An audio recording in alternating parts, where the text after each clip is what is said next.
Duchenne muscular dystrophy. It's a truly devastating genetic disorder that slowly, relentlessly breaks down the body's muscles.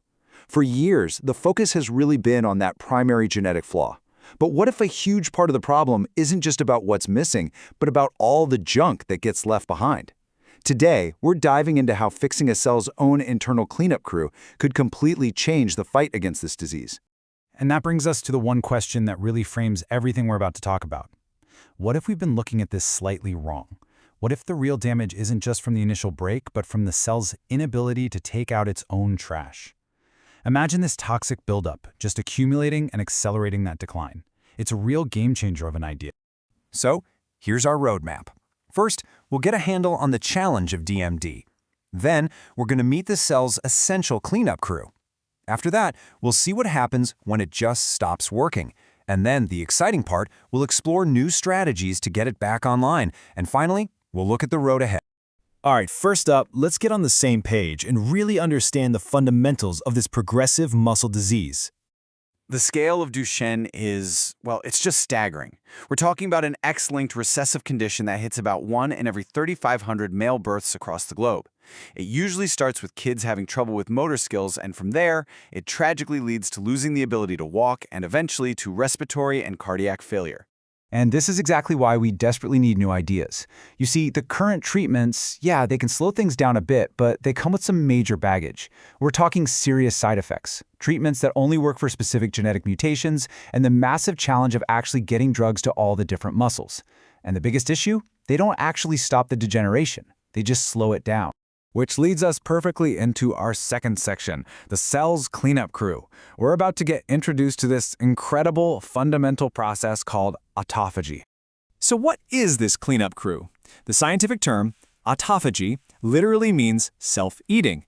And honestly, that's a fantastic description. It's the process your cells use all day, every day to get rid of junk. Damaged proteins, worn-out parts, you name it. Just think of it as a dedicated microscopic recycling team, constantly keeping your cells tidy and running smoothly. And the process itself is surprisingly elegant. First, a signal goes out, hey, clean up on aisle 3. Then, a membrane vesicle, kind of like a tiny trash bag, starts to form and wraps itself around all the cellular debris. Once it's full, that bag seals up tight, trapping all the trash inside. And finally, this little trash bag merges with the cell's recycling center, the lysosome, where powerful enzymes just break everything down into raw materials the cell can use again. So we've seen how it's supposed to work, but what happens when this amazing system breaks down? This brings us to section 3, and this is where we connect that cleanup process directly to the cellular chaos we see in DMD. Okay, here's the absolute core of the problem. In a healthy muscle, everything's in balance. Key signals are regulated, calcium levels are stable, and that lets the autophagy cleanup crew do its job perfectly. But in a DMD muscle, a key pathway called ACT-mTOR gets stuck in overdrive, and calcium levels go haywire. The end result? The entire cleanup process gets blocked. It's like a massive traffic jam at the cellular level. And how do we know it's blocked? Well, we can actually look at specific biomarkers. Think of LC322 as the number of trash bags that have been filled and are ready to go. In DMD muscle, that number is way down, which suggests the process isn't even getting started right.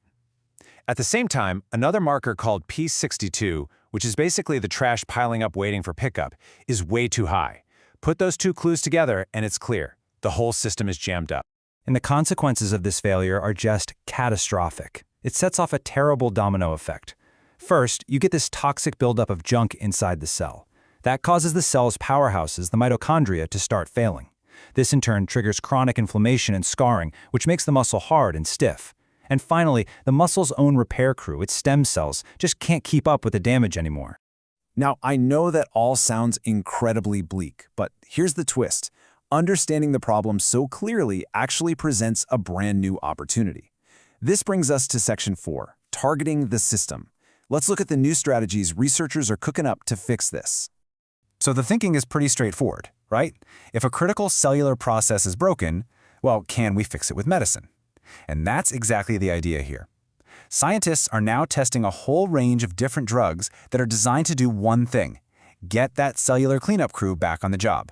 What's so cool is that they're trying a bunch of different angles. You've got drugs like rapamycin that directly hit that overactive mTOR pathway we talked about.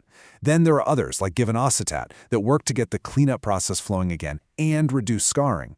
And then there's SRT-2104, which goes after the failing mitochondria. And the best part, all of these have shown real promise in early models. But get this, the solution might not just be in a pill bottle. Some really interesting research is suggesting that powerful therapies could also come from the kitchen and, believe it or not, even from the gym, if managed very carefully. For example, in animal studies, low-protein diets have been shown to calm down that same overactive AKT/mTR pathway, which helps get the cleanup crew moving again. And while you have to be super careful because too much exercise is harmful in DMD, some studies suggest that carefully managed, moderate exercise might actually boost muscle function, especially when you pair it with other therapies. So where is all this heading? That brings us right to our final section, the road ahead.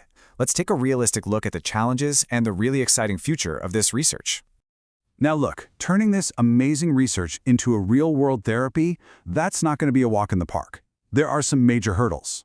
On the science side, it's a delicate balancing act. If you push autophagy too hard, you could actually cause muscle to waste away.